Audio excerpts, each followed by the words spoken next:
My devotion today, I'm going to be looking at Genesis chapter 2, verses 7, and then verses 21 and 22. They read like this. And the Lord God formed man out of the dust of the ground and breathed into his nostrils the breath of life, and man became a living soul. And the Lord caused a deep sleep to fall upon Adam, and he slept, and he took one of his ribs and closed up the flesh instead thereof. And the rib which the Lord God had taken from the man, he made a woman and brought her unto the man. Comes from the King James. Main idea that we'll be looking at today is the Bible shows that humans are a special, and as far as the Bible is concerned, final creation of God. So the real question we want to ask today is this: just how special are you to God? You see, when God created things, he just spoke. God said, let there be light, there was light. God said, let the earth bring forth animals, and there were animals, and so forth. But then, as he comes to the creation of humans, he changes how he does things. In chapter 2, verse 7, we see that he did not speak humanity into existence. Rather, he reached down and took some of the earth that he'd already created. Perhaps we could call it clay, somehow, and he began to fashion a human being. Just the thought of this is mind-boggling. When we begin to look at all of the cells in our bodies and all of the nerves and all the blood vessels and everything that goes into making you and me human beings, this is just more than we can grab. At any rate, he fashions this man. And when he had fashioned him, he certainly must have taken a second to have admired his work. But he did not stop right there. In fact, just making the body was not enough. Once again, when God created fish in the sea, they were created alive and swimming. When he created birds in the air, they were created alive and flying. When he created everything, even the grass that grows in the trees, they were alive. The human being was lifeless. And so God took the time to take from his life and give it to the human being. In fact, it says we were created in his image. He breathed into the man and he became a living soul. Wow. Wow. How special is that?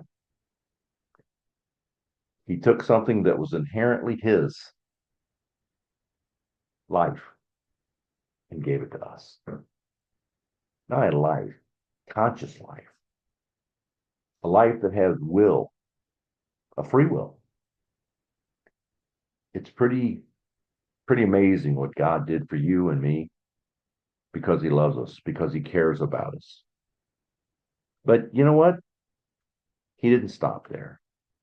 He actually paused creation for a short time, and he decides to let Adam find something from creation that he can have companionship with. And we think about what took place next. It is just an amazing thing. God brought all the animals in the whole world, each type, by Adam, and gave him the right to name them. You have no idea how long this process took. We normally gloss over the fact that Adam could have provided the names for hundreds of thousands of creatures. But in all that, God was watching, and he was paying attention, not just to the intellect of Adam, but to the heart of Adam. And what he discovered was,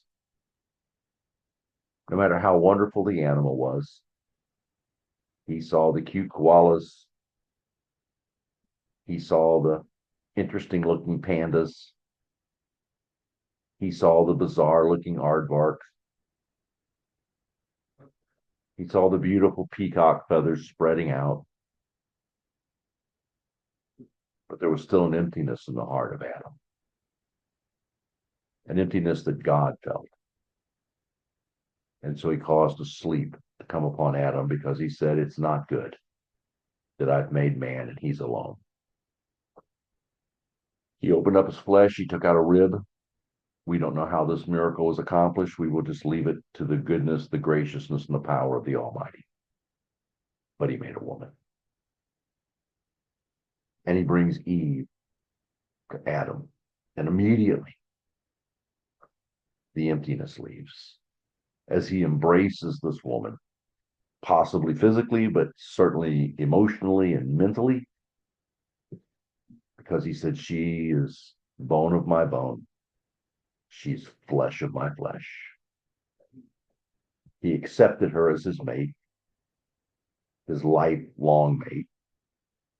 And while there are many other things about this story we could bring out, I want to stay on topic. How special are we to God?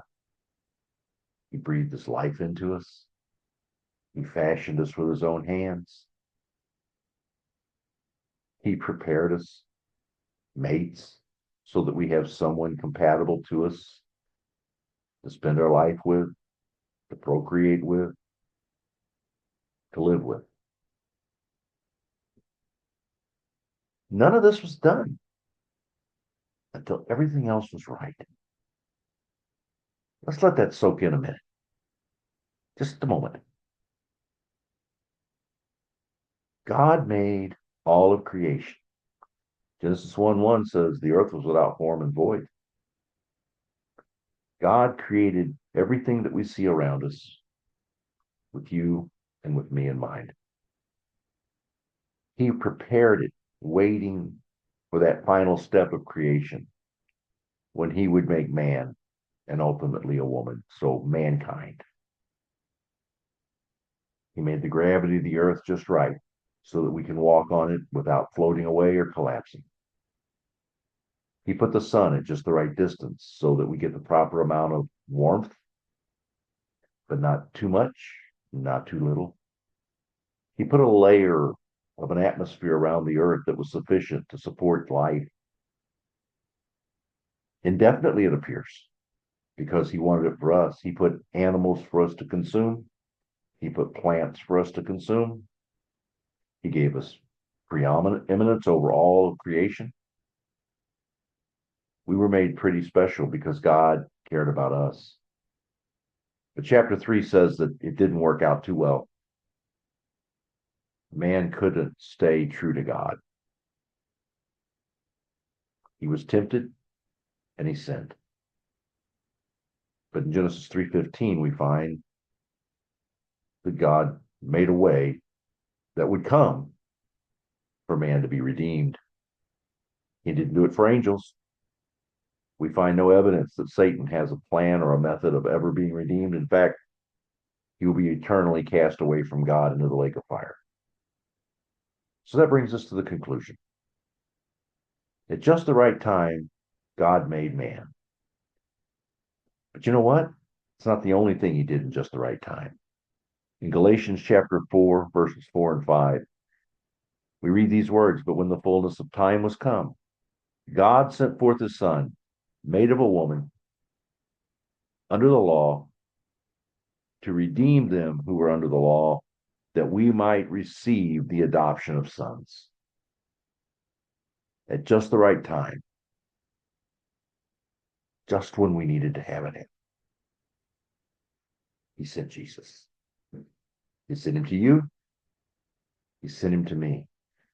Because that man that he fashioned with his own hands, that man that he infused with his own life, that man that he cared so much about that he made companionship, lifetime companionship for him, he was not willing to abandon or forsake, but rather desired to redeem.